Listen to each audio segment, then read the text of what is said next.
اگه شما فرد باهوشی هستید، اگه تحلیل تکنیکال رو بلد هستید و اگه ساعت‌ها پای چارت نشستید، پس چرا هنوز در فرآیند معامله‌گری مدام ضرر می‌کنید؟ خب دلیلش این مورد هست. موفقیت در بازار 20% استراتژی و 80% آن چیزی هستش که در مغز شما اتفاق میفته. و امروز می‌خوایم که این سد ذهنی رو بشکنیم یا بریک کنیم. پس به کانال مستر ماسک مایندست خوش اومدید. مشکل شما هوش نیست، بلکه پدیده‌ای به اسم طمع و ترس هست. این دو مورد خبیث‌ترین تله‌های ذهنی هستن. وقتی یک معامله در مارکت رو می‌بندید و فردا می‌بینید که میتونست 2 تا 3 برابر بیشتر به شما سود بده، خب چه احساسی دارید؟ خب حس پشیمانی یا فومو دارید، یعنی ترس از دست دادن، درسته؟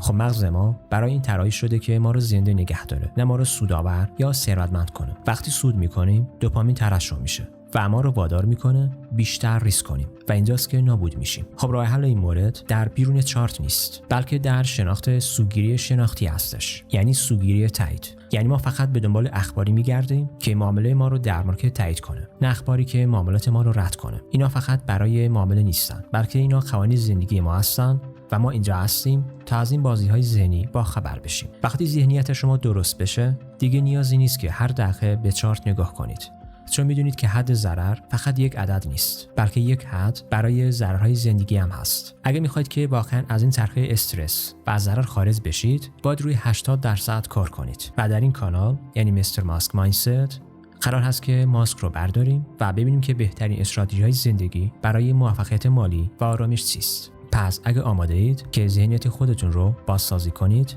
عضو کانال بشید و تا هفته بعد هوشیار بمونید.